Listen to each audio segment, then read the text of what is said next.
Hello and welcome to the LEGO set Dino Defense HQ from the year 2012.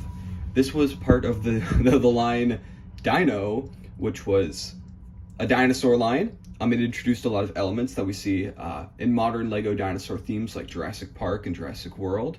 The specific T-Rex is actually still used to this day, the mold they created for this theme. And the tranquilizers that we'll see later in this review were also pretty much pioneered in this theme.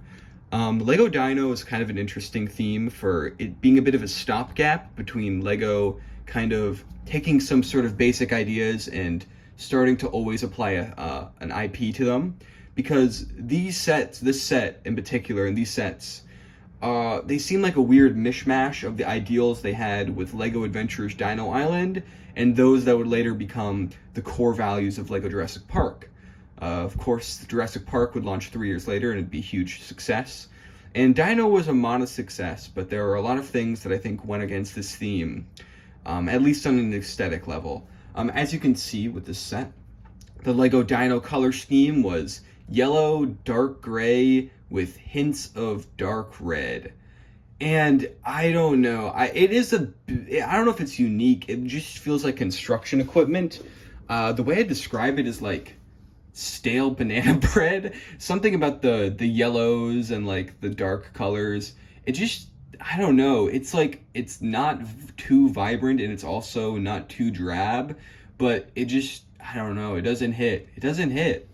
And I think the use of olive color doesn't really add to these sets kind of having a muddy, murky feeling, and not really in the best way. We'll get into the T-Rex later, but I vastly prefer the orange one they released. And the color scheme also is very military-esque, which it's not my favorite aesthetic, especially given Lego's values, and you know how it's kind of sad how they went from not making a Lego castle gray because they thought the kids would use the parts to make tanks to basically making a military theme, but no, it's dinosaurs. But we'll get into that as well.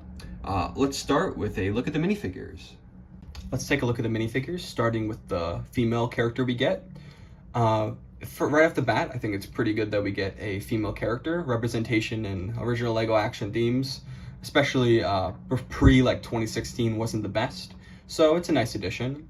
But as with a lot of these minifigures, the sort of military-esque design isn't really doing a lot for me. You've got some shiny bits on the vest, which I think is a nice print. It's good graphic design. Got a little dog tag there, another very obvious military element. She actually has a alternate face, which I think I like better, where she's a bit scared. Next, we've got Josh Thunder himself, or is he called that? It's actually hard to say. Apparently the source for the name Josh Thunder is a Lego visual dictionary, but I don't really know if the writer came up with that or something. I couldn't find another official source, so, but I'll call him Josh Thunder, an ancestor to Johnny Thunder. I don't know if those legs were used for Indiana Jones or Han Solo, but they look very familiar.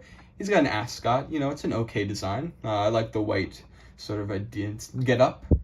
A bit of an olive green design down there, alluded to, or I guess that's the back of the mascot with some nice pouches for stuff. He's got the robin hair and a face print that reminds me a lot of Jake Raines from Pharaoh's Quest. Next, we've got the two sort of grunts, I guess. Both very military-esque, with basically having bullet casings here, but of course they're rounded, so they're I guess, tranquilization pods. I like how this one has a Dino shirt in the back with the logo, and he's a little icon too. Of course, the shiny bits are always good. The opacity on this one's a little bit lacking, though. You can kind of see through it.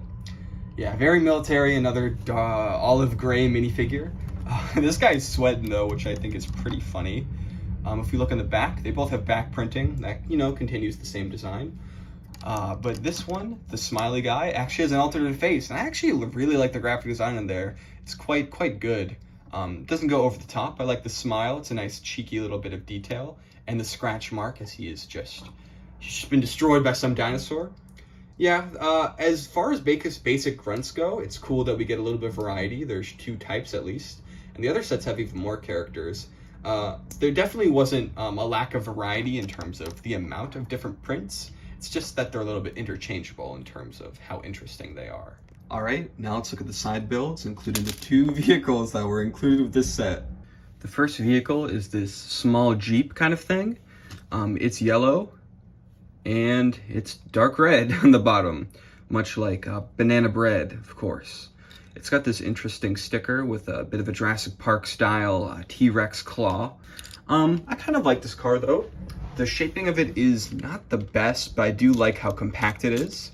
I actually think the part in the back is really cool, where you've got this little crate full of materials, including a crowbar, a syringe for the guns we'll see, a little hammer, and an extra helmet. And I don't know, I like when cars have a purpose to like move stuff, and it's kind of built around that. But besides that feature, I don't know, I feel like it's weird because like, you get the smoothness and then the hole there is square shaped and it just does not look very great. I don't know, it's not the most appealing thing. It's somewhere between boring and ugly. The other side build is this very simple helicopter with no canopy. It's definitely in there to just have a little bit of everything in the set. Like, we have a very simple car, we have a very simple helicopter. Those are the kind of very basic vehicles we tend to get in Dino themes of now, before, and in this theme too. We've got a propeller here and some little wings that move up and down. You can fit a guy in here, and there's actually one that I feel like fits in the best because his color scheme matches the plane, which I think is nice. A cool feature with the base itself is that there's actually a helicopter pad for this, and it just goes on like that.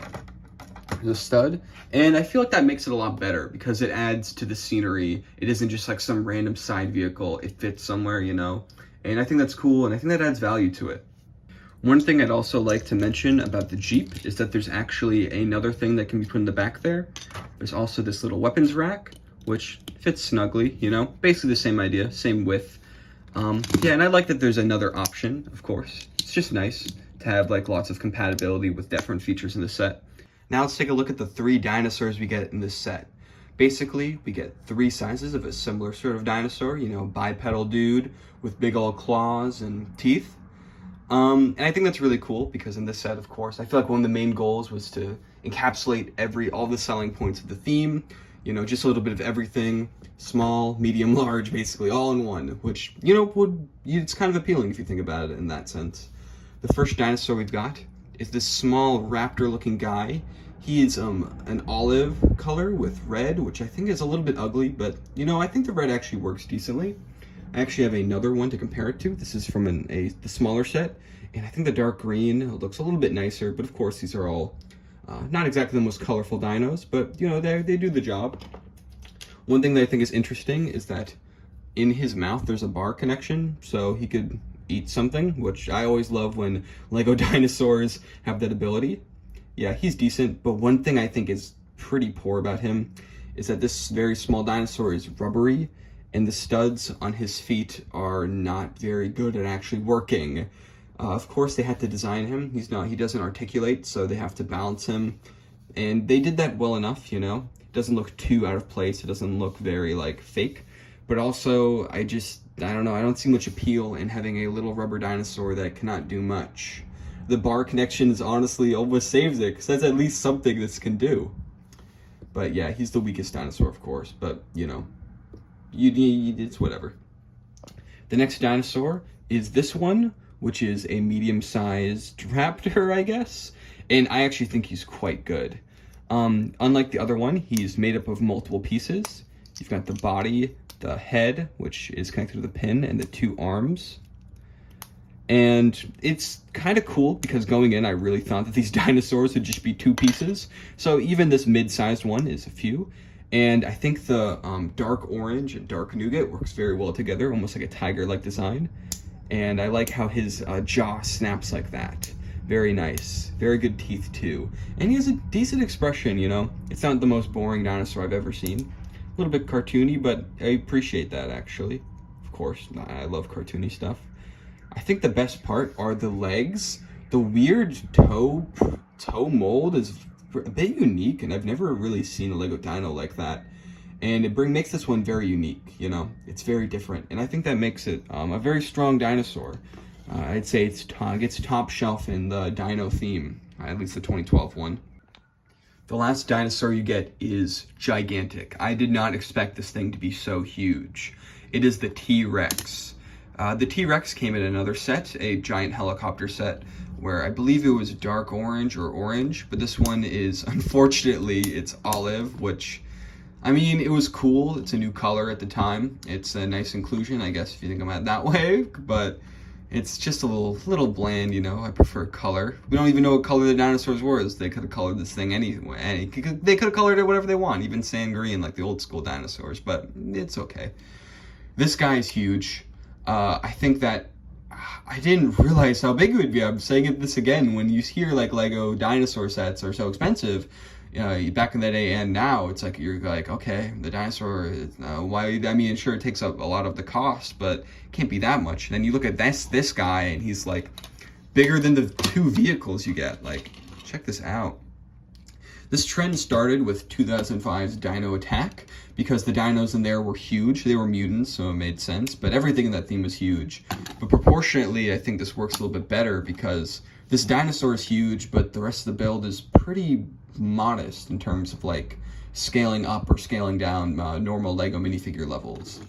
This guy, he has some nice articulation with his head. It's on a ratchet joint, so just like the dinosaurs from 2001. So it can go all the way around, and he has a detachable jaw, which is pretty cool. It works. I really liked the articulation with his head. I think that was very well done, especially in how it kind of has a flow here that works pretty well if you just want to stand in position. His legs are also on a ratchet joint, and they come off like this. You can see a nice little dark green right there. And his tail is also on a ratchet joint, so you can have him wag his tail. It's not the most effective because you can see the pattern doesn't line up, but you know, it's Lego, who cares? It can be inaccurate and weird.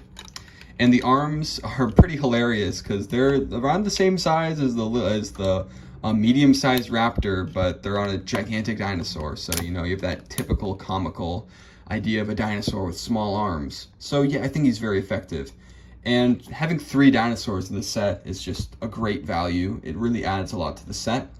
I honestly would have been fine with just 1 dinosaur, so you know, 3. The set retailed for $99, I believe, when it came out. So it's kind of astonishing that they got this much stuff in with the 3 dinosaurs. So that's a big W and a very good thing for the set, you know. Very, very positive. Now let's take a look at the titular Dino Defense HQ. Now, I mentioned before that this set shares a lot of the DNA with the theme from 2000, called Dino Island under the Adventures line. Now, there are the superficial connections, like the main hero being called Josh Thunder, as an allusion to Johnny Thunder, but I think this part of it really kind of sells that the most, as this set seems a lot like the Dino Island base, the largest set from that theme, and how it takes up a lot of space.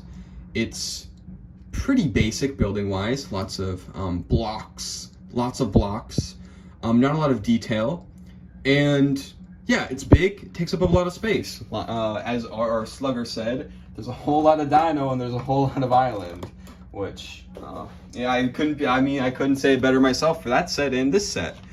And I think that's a good thing, actually, because as a play set, those are things you really want. You want a lot of dino and you want a lot of island. You get 3 dinos, you get a big part of the island, you know, and that's cool.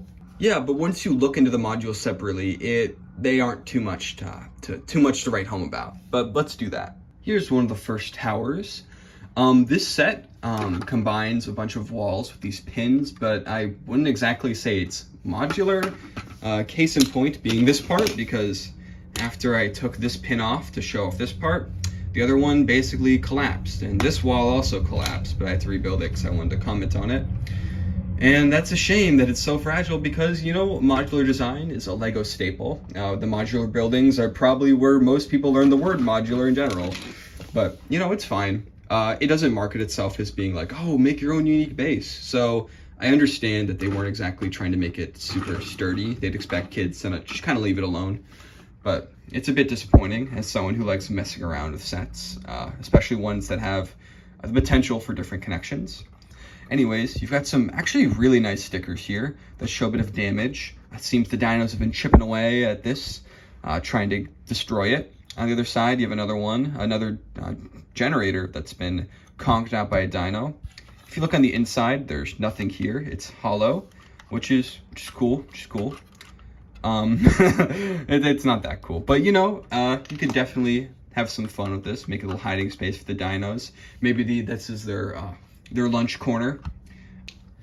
On the top here, you've got a watchtower where one of the minifigures can make sure no threats come in and mess with the cage with these flick fire missiles. In the middle, you've got this large gate, which takes up a huge amount of volume despite being 20 pieces, but that's okay. You've got these cool spikes. I actually really love this piece. Something about its spikiness but slight asymmetry is really appealing to me. I don't know. I just like that there's like a little bit of a different edge on one side. It has a chain keeping it closed so no dinosaurs can get out. Or so you'd think. Yeah, I mean, it's a door. As for the other tower, the build is pretty much identical to the other one, including the wall that connects it to the back, but the top is different and the stickers are different. Here we have a sticker of basically like what the generator might look like if it was actually not broken. It's got I guess it's a scanner, but similar. I like how clean the design is, really good graphic design work there. And we've got another broken wires. Yikes, not cool. It's messed up, danger.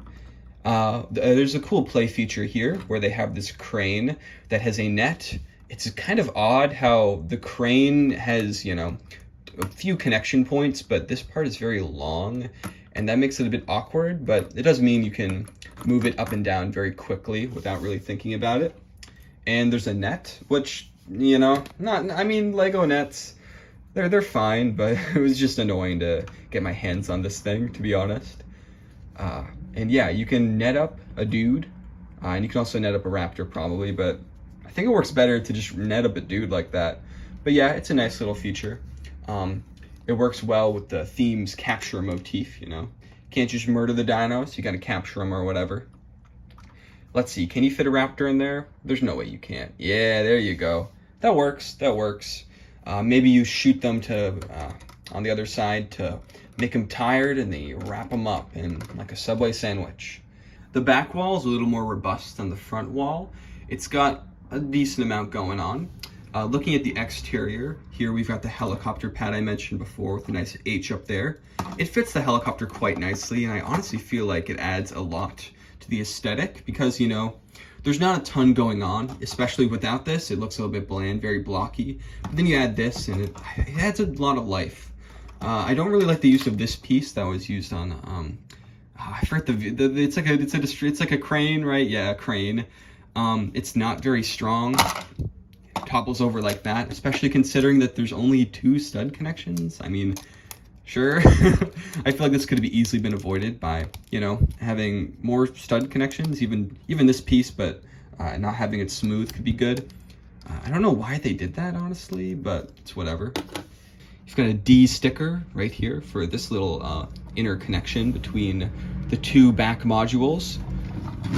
The first I'm going to look at is this one, which has this removable refill of toxic stuff. I guess it's the translucent neon green, whatever stuff is powering their tranquilizers. And it can fit in there pretty well. I like how it's removable, so you can play with it better, but of course, sometimes things fall out. I kind of like the design here. It's a little bit, it's not great, but it's a little bit cheesy, and I really want more from this theme, because a lot of the graphic design and design elements are a little bit basic, so I'll take any weirdness I can get. From this side, you have these clear panels, which are kind of interesting because I hadn't really seen panels of this size, but they work well there, but they definitely don't help the blocky feel this set has, like even the window panes are just blocks. This last tower is perhaps my favorite. I'd say it's the main control or defense tower, the defense HQ, it's the defense. It has this really cool gate. I really like the gate feature where you see all the way down here, there's this gate piece, and up here you've got a string, and if you pull it up, the hook will bring the gate up, unleashing the dinosaur. who can fit through it and do crazed things. Or the opposite, you can rile him up, he's being bad, he's going in his cage. Yeah, he fits through there. You kind of have to make him crouch a little bit. He can do it. He's capable. And I really like that. It's just such a fun connective play feature. It works very well. It doesn't make me dread the use of string, which is interesting. Usually string is not a thing for me. And you've got a little Dino sticker right there, which is a little cute. You've also got this watchtower, which you can access by pulling it out. Oh, it's another one of those things that's a little finicky and I get scared of breaking. But to be fair, it does have more accessibility than other things because you can take off the top like this. Dino Capture HQ and D for Dino. Yeah, those are definitely stickers. And they've got damage, probably from some flying dino because they're all the way up in the air. Another little watchtower kind of thing. You've got two basic computer terminals and a spinny chair. You can fit one of our friends in there. It fits on smoothly enough with this clear section, giving it a bit of support so it's not just relying on Technic pin connections. And you've got this large window panel, which, I don't know, I find these large window panels, like the one in the other module, to be pretty cool, pretty interesting. And yeah, you slice it in there. That worked pretty well. And yeah, I like how you can see them in there. It's cool. It's a nice little, it's a nice aesthetic. Finally on the top, you've got this little wire section, you know, little beaconing out. Help us, the dinosaurs are coming. Lego Dino Defense HQ is a good playset. I'd say it has all of the elements to be a fun toy. It's got lots of stuff to do, lots of dinosaurs, lots of action, lots of play scenarios. It's got a few cool play features, and it's definitely it checks off all the boxes from a set like this from what you'd expect. And I think that's good. It makes it a good set, especially back in the day. For $99, you get 3 dinosaurs, one of which is gigantic. You get a lot of pieces. You get a substantial amount of space taken up. You get a lot of stuff, as Jang Brooks would say. But as a collector, I'm feeling a little bit empty with this. Of course, this isn't actually my set. I'm borrowing it, but as a collector, I'm feeling kind of empty looking at this. Dino 2012 just doesn't have a lot of its own character. It really feels like a Lego City theme that just happens to have dinosaurs, especially with the graphic design and the industrial elements and the militarization of it. Makes it feel like, I guess, a military division of Lego City almost. And that's really unfortunate. As I said, it takes a lot of cues from Dino Island with how it's a pretty big set, that it's got a very blocky design, a little bit skewing a little bit younger. But what it doesn't have that Dino Island has is character, really. Josh Thunder himself, like, there's a reason I couldn't even find out, like, I couldn't even find the source of that name because it's not written down. He's just, like, hero and whatever. And, you know, there's not, like, a villain or anything. They're just dinosaurs. It's interesting how it's not really a pacifist theme, but it's also not really an aggressive one because you're just putting them to sleep. But then again, the extreme over-the-top vehicles and violence is what gave Dino Attack its character. So without that, you're left with Dino, you know? There's not even a subtitle. It's just Dino, because that's really all there is to it. And I think that's why this theme was so swiftly forgotten about and replaced by Jurassic World. That seems like the logical step. Like, you know, we don't have much of a character for our own Dino sets. So, you know, the Jurassic Park, like, those licensed sets, you know, they just fit a certain framework. They don't exactly have the most character. They'd fit, this aesthetic would fit right in, like, you know. It really is more like it feels more like a bootleg Jurassic Park than it does a cheeky inspiration point, you know. Especially with, like, the slashes and the specific, you know, dinosaur, where it looks a little bit un-Lego-like with just how, you know, Dino-like it is. There's very few Lego attributes that have this silliness. And I think this is a trend that you saw creeping up around 2011 to 2015. Lego would make these original themes like they always did, but I guess because of there's almost a Lego City-ification. Back before, in 2004, when Lego was dying, the thing that brought them back was a back to basics approach, bringing back Lego City, which Lego Town had gone under a lot of weird evolution, but having that very strong brand come back, basic city stuff and licensing themes became their bread and butter. But in using the Lego City kind of framework of a basic approach, they've kind of made it almost disposable. There are other toy companies that can give you just basic dinosaurs, but there's no other toy company that can give you Dino Attack or the weird Bionicle-like construction dinosaurs. Those are super unique, while this is competent, but it's not unique, There's other places you can get that.